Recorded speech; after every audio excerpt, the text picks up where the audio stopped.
So tax season is upon us. Oh, God. I'll go with it.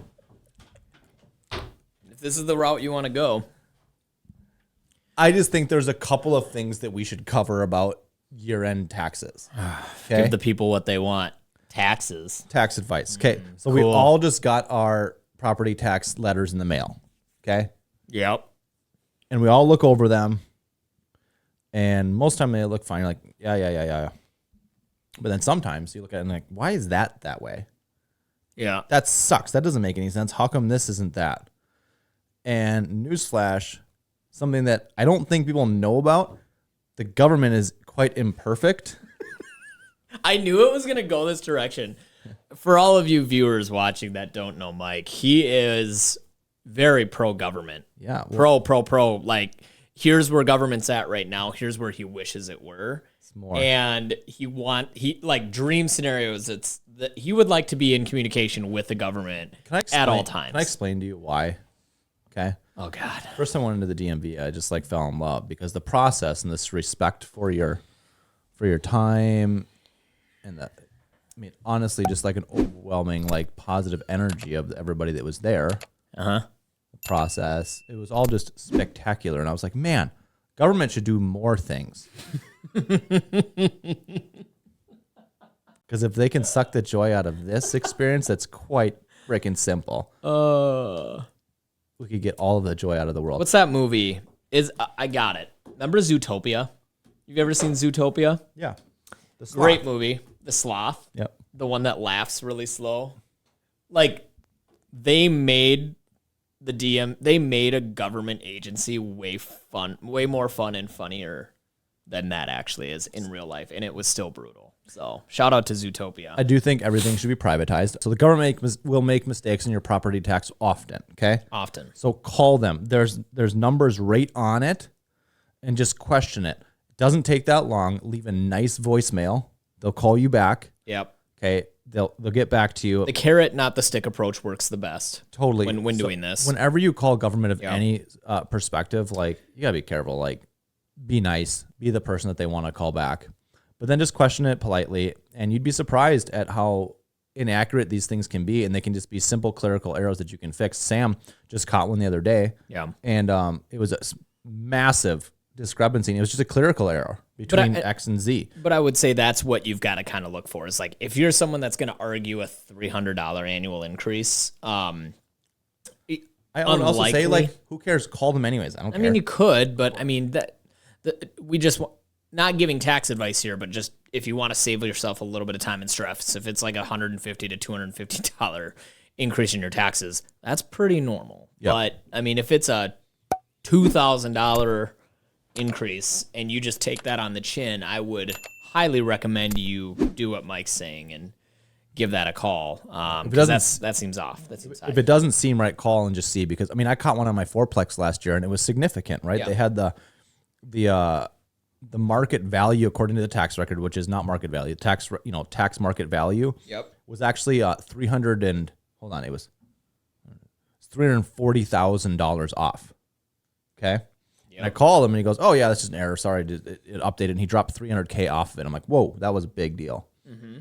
So let's make the phone call. And I get lucky too, because like when I get my tax stipends, I get all of mine.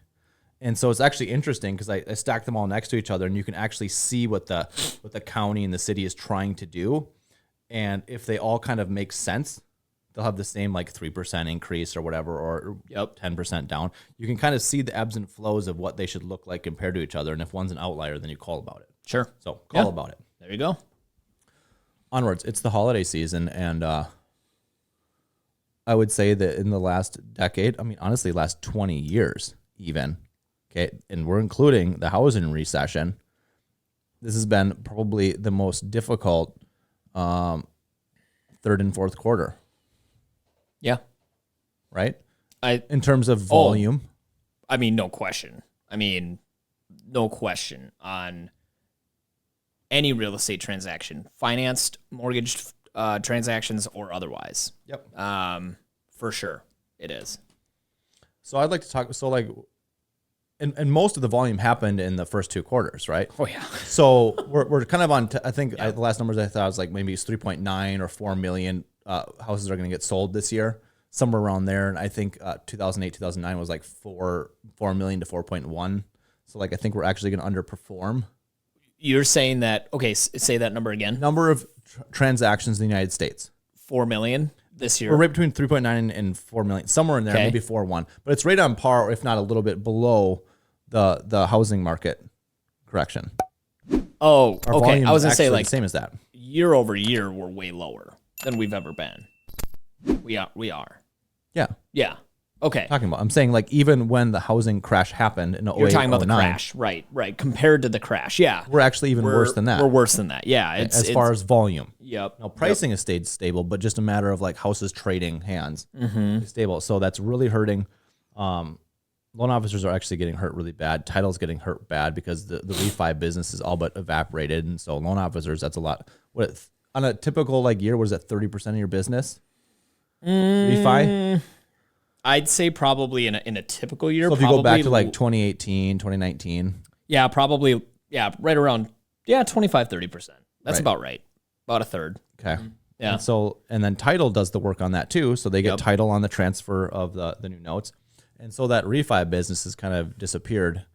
And also that move up buyer business has disappeared. Yeah. Right. So people selling and buying the new house kind of in close proximity. We've got, relocations, downsizers, cash deals, first time home buyers, which is first time home buyers are probably the biggest chunk of revenue. Right now, that's from my vantage point, that's for sure the group that's the most enthused about this market. Yeah. And for good reason, right? I mean, there was this amazing TikTok video. I don't know if you've seen it, and if you haven't, you got to look it up. It was like there's this comedian that did the apple. Remember the apple one? It's like, hey, selling an apple, $5, and then it's like, can I see the apple? Nope, you can't see it. It's an apple. You know what it is. Take it or leave it. And that was the housing market. What, 2 years ago? Not even like about a year and a half ago. Like it was just like if you were ready to buy, it was put your helmet on, drink some coffee. Let's go. Yep. Get in. Lock right? in that 3% mortgage. And now it's like, dude, we just had one. We had a negotiation go a week and a half. It was 2 weeks. 2 weeks. Yep. And there were like days where we just didn't hear. Yep. And then there were days where we didn't respond. It's just like that was the way real estate was done. Really. Yep. When we first started our careers, it was like these things took a minute. A year and a half ago, like if you didn't get a response within 24 hours, like A, you weren't getting the house. You already lost. Or B, you already lost. Like you were going to hear back from that. Like things moved so quick. So let me explain to you why we're here, okay? So we have the normal ebbs and flows of the housing market, okay? January 1st shows up. We start to see an uptick generally. February, March, we go up into the selling season. Everybody kind of gets out. School gets out. And we start to see all the transactions happen. And we kind of taper down through the 4th of July is kind of the taper down. Then we'll see some blips through, July, August, activity. November hits and we start to go, ooh. Yeah. Okay? Yep. And so that cyclicalness of November, December, early January, where we just have, people are enjoying the holidays with their family. They're in school season, all that kind of stuff. So we have those normal ebbs and flows that happen the downside in the winter market. Yep. And plus we have rates that are doubled from a year and a half ago. Yep. Okay, so those two things combined, and not to mention the refi market, right? So that's why the volume has been so low, okay? Yeah.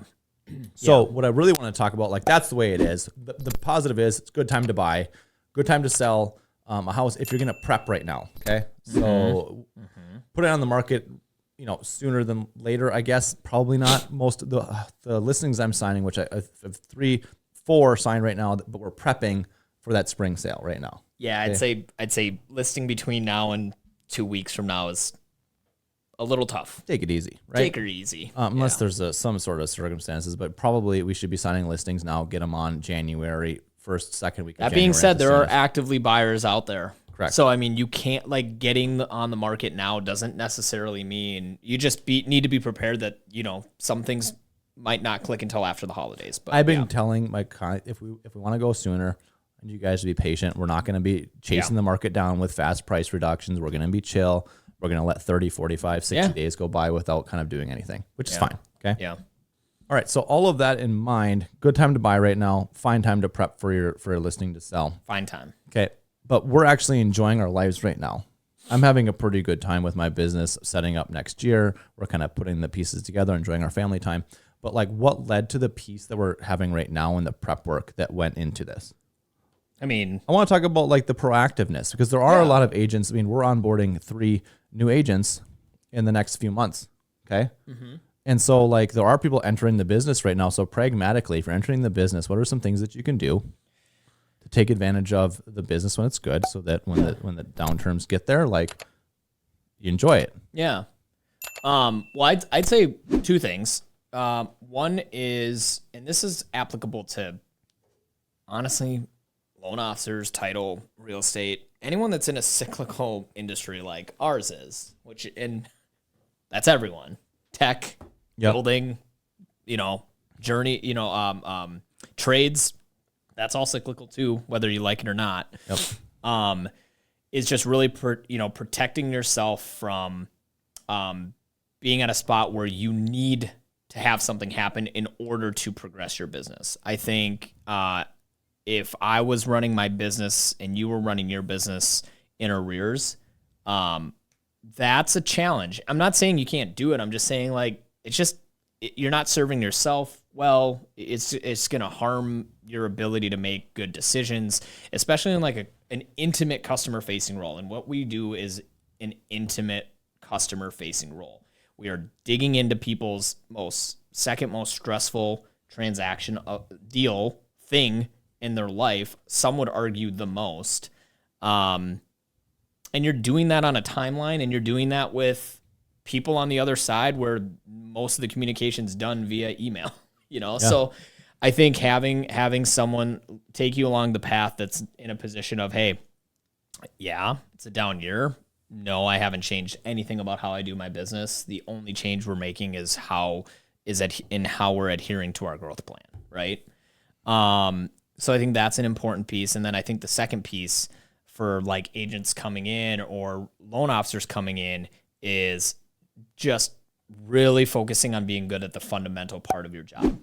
I cannot stress enough, and we talk about it all the time. Like, you can in a minute sniff out, oh boy, this is going to be rough. Yeah. You know? But you know what kind of rough, and so you know where to soothe it. Yeah. To be frank. Don't panic. And don't panic. Yep. You know? I think also it's like when the times are good, be mindful. Yeah. Be hyper focused about, like, man, when things are good in business, like they're never going to be good forever. Okay. So being like financial steward, right? Mm-hmm. Stowing money away, and then paying attention to the broader like global markets place. We talk about this like on the day to day. It doesn't really matter, because all I'm trying to do is find people who would benefit from buying and selling right now in this exact time, or, you know, within a year. Okay. Finding them, partnering alongside of them, and making that process easier and more successful. Okay. So that doesn't change my day-to-day like activities. That's what I'm doing. Okay. Right. But when it comes to the bigger global thing, like, you need to pay attention to these things, because you can actually see the writing on the wall pretty far out. Mm-hmm. We got I can't believe the amount of investors who did not refinance out of their prime plus variable interest rates, because, like, I'm telling you guys, we all knew that rates were going to get pushed up artificially from the Fed. And so, like, be proactive, stow the cash away, get your loans locked into fixed rates, build your reserves, get your line of credits going. And so that you're bulletproof. And so, like, it's that prep, paying attention to like the bigger picture can actually help you plan with your business into the future. So I'm gonna say 2 things, and they're both relatively deep. One is a little bit more of a surface observation. The second is really important, and I want everyone to really, really pay attention to this, because I was just having this conversation with a someone else that is a business leader, like a high up business leader at a very good company, and we were talking just about the future. Okay, but the first thing I want to talk about is that it's that mindset of I'm fine right now. I'm fine right now. I'm fine right now. There's a lot of people that kind of take that approach in life, in all phases, in every single step of the way. And if you were to poll 100 of them and ask where they are in life, I would tell you that most of them are going to be like, yeah, we missed the boat on just about everything. You know what I mean? And yeah. I don't know why these things keep happening. Because I'm fine right now. You are banking that everything stays. You know what I mean? Yep. It's kind of like this idea of like a 30-year fixed mortgage. Ain't no one that I know has been in their 30-year fixed mortgage without manipulating it, changing it, selling it, refinancing it, restructuring it. Like, it's this idea of, well, I'm in this. The terms are here. I'm in it. I'm good. So those investors, the reason they stayed there is because they were in a position of, I'm fine right now. Yep. Okay. And there's a lot of people right now, like, looking at this housing market. You're in a, I'm fine right now. I'm in a rental. I'm in a lease that's at $1,700 a month. I'm fine right now. Interest rates are high.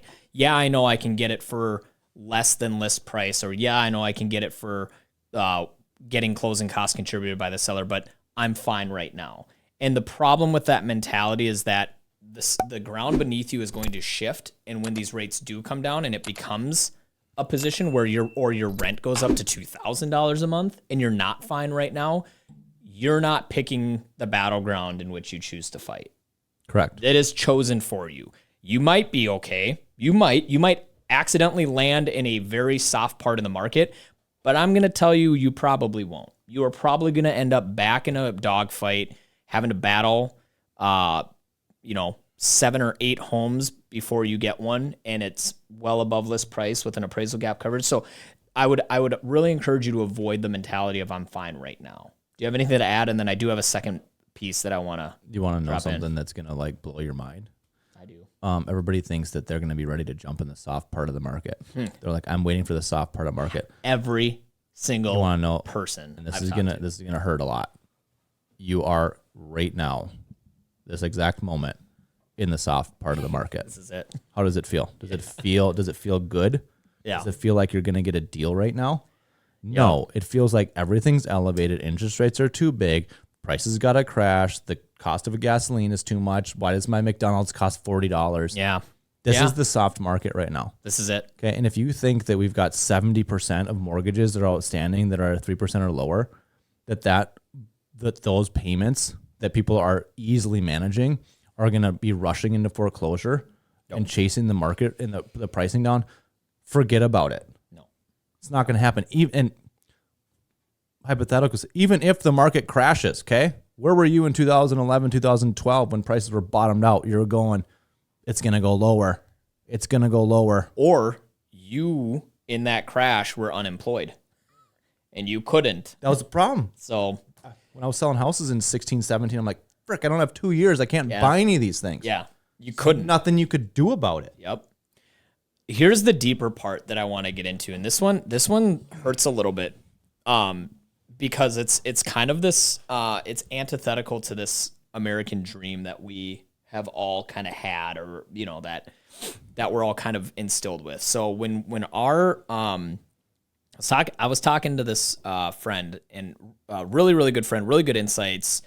Like I said, has really good experience at a very, it's like I think it's a Fortune 100 company, but he's higher up there. And we had this conversation, and here's the reality of it. Moving forward, our generation, younger, our kids' generation, you can buy below your means. You can have a dual income household with 6 figures. You can be fiscally responsible. You can have, a retirement account set up, all that fun stuff. Sure, you're paying into Social Security. The reality of the situation is that, unfortunately, with the way that our economic outlook is and the globalization of everything and how tied in we are. And so what I mean by that is, like, the U.S. itself can do absolutely everything right, which they won't, but they can do absolutely everything right. And there will always be factors outside that are going to affect it. So curbing this inflation, getting our, drilling for more oil than we ever had at any time in our, it doesn't matter because all it takes is a bullet to fly in the wrong direction and a war breakout. And that shaky ground becomes extremely shaky ground. So what I mean by this, and it's not to scare you, but what I mean by it is that our parents' generation, and if you ask a lot of them, they had to work their butts off, and they got, a lot of them went to college, a lot of them got, into the union, a lot of them did this, that, whatever. This is a different ball game that we are in than they were in. You could, if you followed the rules and did all the things right, our parents' generation, or any whatever, there was a really good chance that you were going to end up financially set or financially secure. Okay, I'm going to challenge that, but finish. But seriously, because there was a huge transfer of wealth too to bridge the gap for our parents. Like our grandparents' generation was very good about leaving. That was one of the largest transfers of wealth that we've seen. We're about to see another one, and that's our parents to our generation, okay? And the equity, there's a lot of paid in full mortgages right now for people in their 60s and whatnot.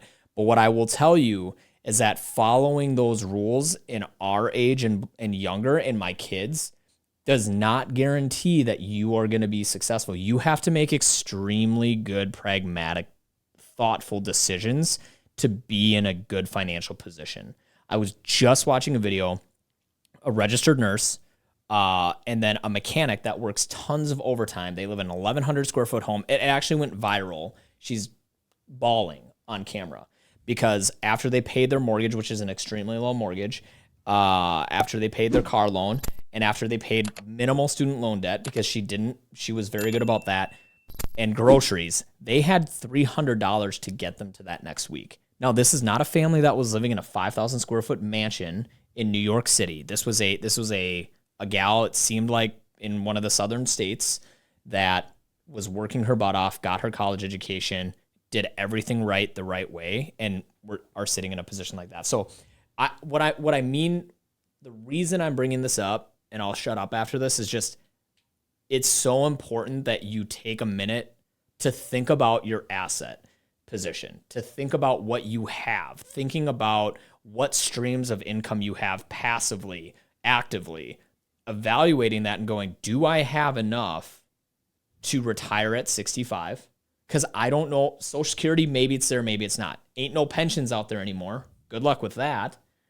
And by the way, that avocado we're complaining about costing $4 at 60, it's gonna be $8, $9. Yep. Are you prepared for that? Do you have an asset? Do you have something that can appreciate with the market that you can use? And that's, unfortunately, we have to think about that. Our generation, people slightly older than us and people younger than us, they are going to have to think about that. That's my point. Off my box. Yeah, and it's even deeper than, and a lot of people will blame our parents' generation or our grandparents' generation. Well, it was easier for them. They had pensions. I'm telling you guys, I'm watching that generation with their pension get eaten alive right now in this season of inflation. Do you remember, not even a decade ago, a $40,000 a year salary was decent? Okay. So these people who retired after working their whole lives, they got their Social Security and their pension, and they're even if they're making a 6-figure like retirement. Yeah. I'm telling you guys, like, that is tight right now. It's really tight. Even going on vacation, a nice vacation nowadays is $8,000 to $10,000. That used to be $2,000 to $3,000. Yeah. Okay, so instead of this, if you're making $100,000, instead of your vacation once or twice a year being 2 to 5% of your gross, you're talking about 10 to 20% of your gross, and now you're losing your freedom. I'm trying to find this video. Was it you that shared this? Dude, I mean, was it the McDonald's one? A family ordering McDonald's, and they were adding it up in price. This was like in 1996. So. Yes. I think you did. And it was like 8 items. Yep. Fries and like a burger and whatever. It was like $10.64. If you added that up today, it was like $33.65. Dude, we just got Taco Same Bell thing. yesterday. So Nothing changed. I torched our steaks. I'm going to tell you this, okay? torched our steaks by accident, and it was whatever. It doesn't matter. Really Hold on. How did you torch a steak?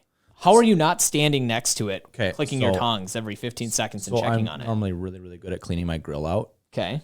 And I think I just went too long in cleaning it. And so it gave it like instead of like we have a Traeger. So instead of it being the smoky flavor, when you don't clean your Traeger early enough, it starts to burn like the drippings. And so I think you're not coming clean. I think you walked away from it for too long. So I didn't overcook it. Okay. But I didn't clean my grill enough. And so like it tasted like gross smoke instead of like good. Anyways, I ruined the steaks. Nice ass steaks. We got 2 ribeyes and some asparagus, and I think it's like $35 for the steaks. Must be rough. Another $8 for the asparagus. Okay, so it's like $45 for the steak dinner. Mm-hmm. F it, ruin these. We're going to Taco Bell. 9 tacos and a Nacho Bel Grande. Guess how much it was? Well, Taco Bell is notoriously expensive. First off, I just want to make that clear. It is not. Yes, it is. Yes, it is. It is. Taco Bell is, and we can ask for opinions on this. I would say Taco Bell is one of the more expensive fast food joints. But, okay, to your point, was it a Doritos Locos taco? Yeah. Okay. Did you get the deluxe? Yeah. Okay. So that changes things. You gotta give the details here. I'm gonna tell you what it was, because I think I know. And a Nachos Bel Grande. Was that it? Yep. What size Nachos Bel Grande? I didn't know there was a size, just whatever. Okay, off the value menu, probably. No Nacho meals, not a meal. No. I'm gonna tell you, it was $31. Nice. $41. 41? Dude, tax, of course. It was as much as our freaking steak dinner. Woo! I didn't account for the deluxe because those things are like $3 a taco. Yeah. Yeah. You must have gotten a big Nachos Bel Grande, but that's what I'm saying. Like, it was $41 for Taco Bell. Yeah. So I don't know how you don't order a quesadilla or a Crunchwrap Supreme with that, but whatever. We'll come back to that later. That's the world we're in, guys. Yeah. Like a fast food drive-through meal is $42. I'm just trying to tell you that even that generation that had it easy, they're struggling right now because their fixed incomes that were really good retirements a decade ago are now like barely good enough. You're like 2 or 3 purchases and mistakes away from not having enough money, right? These people, you take out a car loan, $1,000 a month now, easy. I think the pressure though that falls upon our generation and below, and again, you're done. Would love to get feedback on this. Is that for our parents' generation? I think one thing that is a common thread is most everyone that I know and their parents own homes. Okay, they own them, and most of them are owned free and clear. Okay. My pressure, the pressure and the weight that I feel as a dad of 5 now, and thank you so much for congratulating me. We've only been in this for 20 minutes and you haven't told anybody or congratulated me on that. But as a father of 5, you're welcome. I feel pressure that not only do I need to have a real estate asset for them, but I also need to have money saved. And I don't think there's a pressure for our parents' generation necessarily that they need to have. They can use their retirement accounts to retire on. I'm feeling like I need to use my retirement account and I need to save half of it for my kids or a quarter of it for my kids. Think about that. That's not a pressure that our parents necessirly have. You know, a pragmatic approach to this. So like if there was a suggestion of like, okay, I'm this gal, like what do I do? Okay.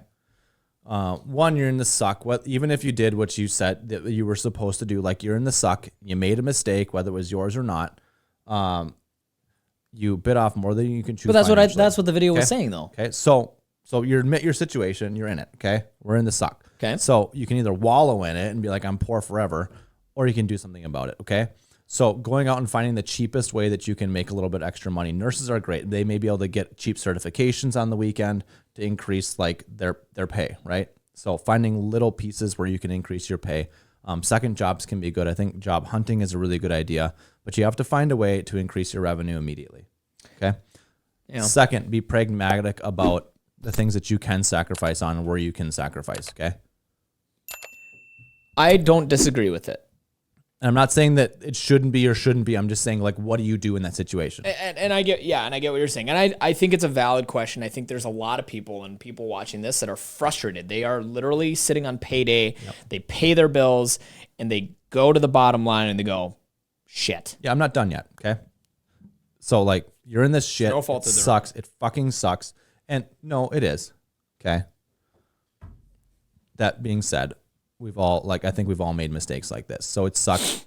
Get the revenue up, get your expenses down. Okay. Now, once you've done that, because that's just life stabilization. Okay. Yeah. You can't be $300. Like it's gonna suck. Yep. I know Dave Ramsey says rice and beans. Freaking mean it. Like rice and beans. Yep. Once you've stabilized and you have a little extra, get rid of the extra into something that is out of your hands. Okay. Because that's when you start building your mountain. Okay. So first of all, like you got to get your revolving debt is number one. Credit cards have got to go away. You cannot be using those. They will kill you. Next thing, pay your cars off. You've got to get that budget off. Okay. So once you have your revolving debt gone, once you have your car payments gone, because you're broke right now. You're absolutely broke. Yep. Okay. You did all the right things, but you're still broke as a joke. Like you're an insolvent lifestyle. Your assets are worth less than what you have. Sure. Okay? Yep. So you got to pay those down. And now once you've relieved the pressure of your car that you couldn't afford, your credit card debts that you couldn't afford, now you're going to have that little extra chunk and you need to be methodical about that and pretend like you still have the car, the credit card. And you take that money away and you put it somewhere and do an appreciable asset, whether it's the stock market, whether it's real estate. I agree. I agree that there's always strategies and ways to do it. I would also say that I agree with her in the sense that is bullshit. It is bullshit that she is working 50 hours a week as a registered nurse, working her ass off in a job that absolutely is crushing. So much respect out to nurses. Has a husband that's working 50 some hours a week. They have 2 kids. Like I felt for her in this video and I just, you're right. I mean, yes. Black and white answer is yes. They are in the situation they're in because of what they've done. Now, I would also agree that there are complete outside factors to this, like a grocery store trip, dude. We complain about this crap all the time. A grocery store trip should not be $350 for a family of 4. It is, though. That's what it is, and that's bullshit, okay? I get it. But to your point, proactive. So if you are, I think going back to this point, and then I think this is a good wrapping point. If you are in a rental right now and it's fine right now, that line that we went to, things are fine, that's not staying forever. Like your landlord is going to bump your rent at some point. Even if they don't want to, they have to. And they want to. They did not get into being a landlord to be charitable. That is not the role, right?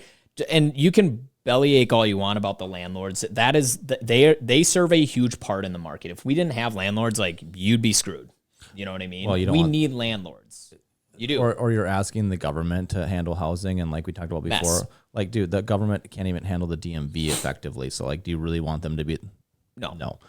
Capitalism rules in the landlording thing. Now you can have a choose to, like, if you have a slumlord, you can talk about them. Like, don't rent from them. Yeah, don't rent from them. There are some absolute crappy ones out there. I'd be happy to give you all the references of all my past past tenants.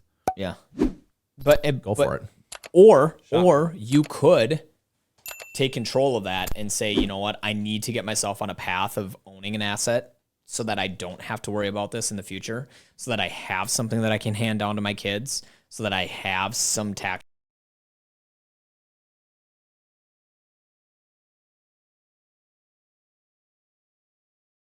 Things that I would highly encourage. There's a lot of people right now, and I get it, a 699 rate, I get it, okay?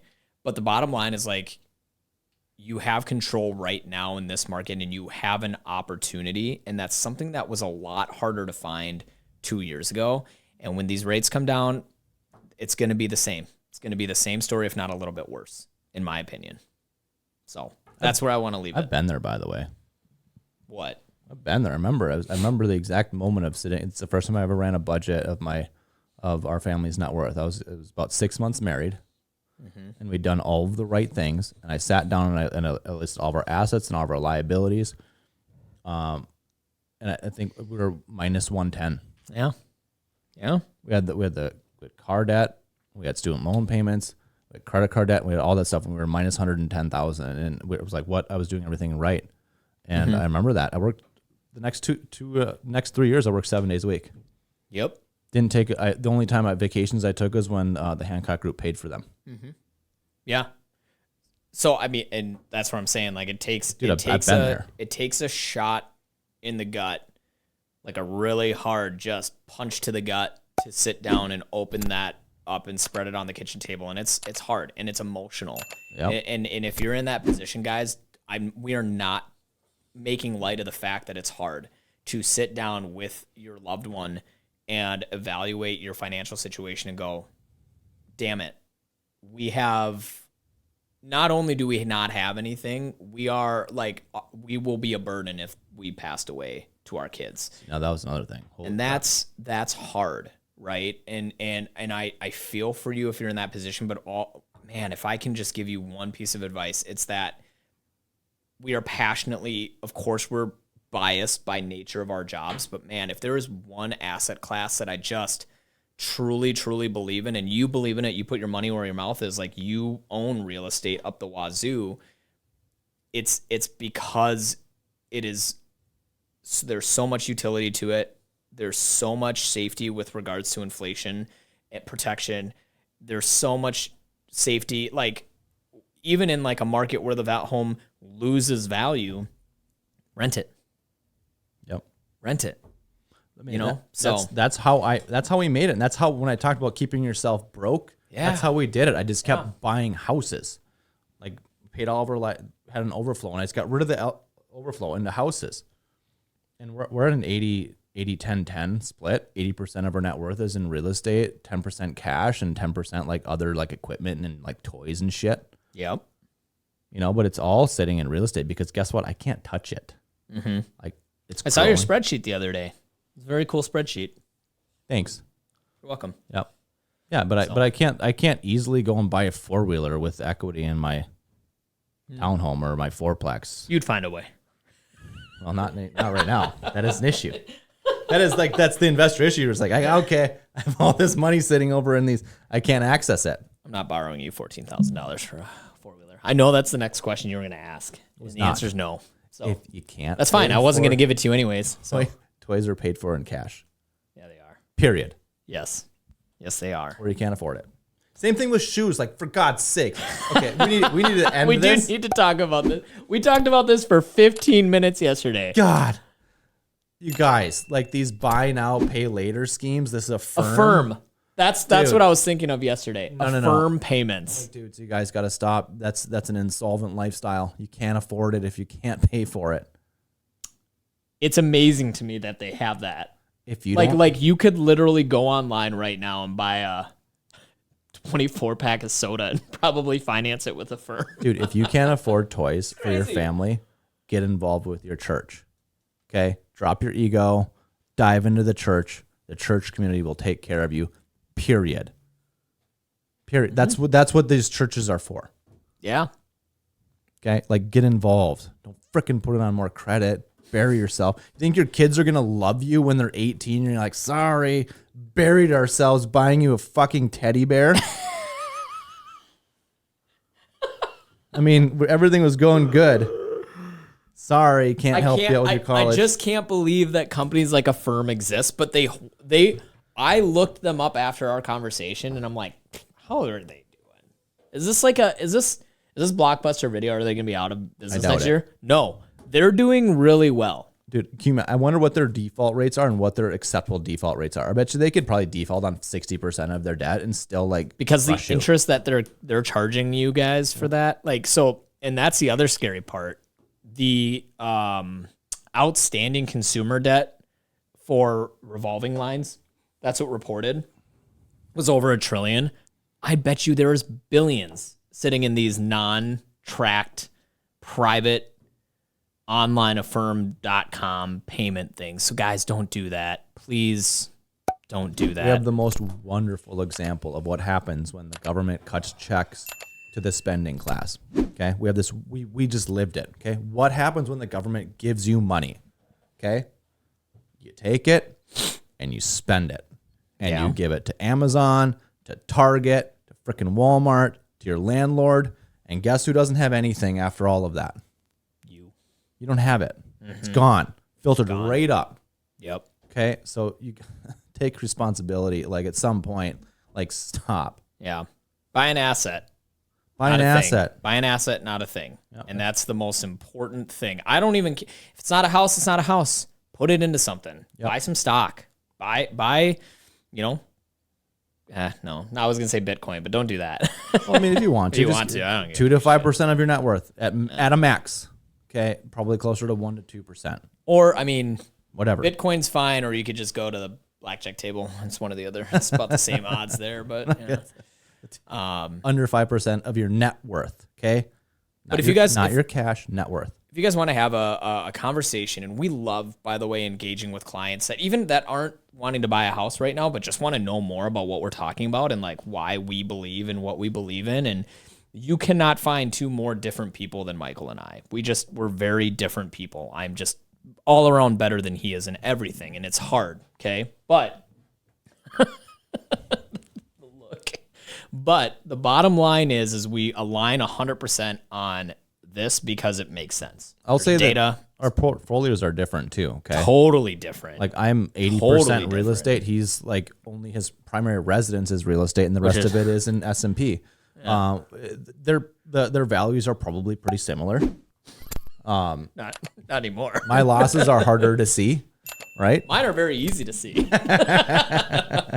I'm reminded daily of how poorly the economy was doing. But I'm like, but like I've owned these assets only in appreciating marketplaces, so I'm not going to be naive to say that it's always.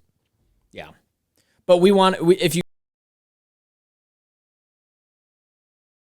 off the record, you know, Facebook DMs, like I love engaging with clients and even people, not even clients, like out of state folks that just have questions. You know what I mean? Like this is something we're very passionate about. We're very fond of, but we're also very knowledgeable about it. And we'll tell you the bullshit parts of this industry too. Like It's not all cupcakes and rainbows. There's a lot of crap that happens in this industry, and there's a lot of dishonesty that happens in this industry, and you can get rung up on it.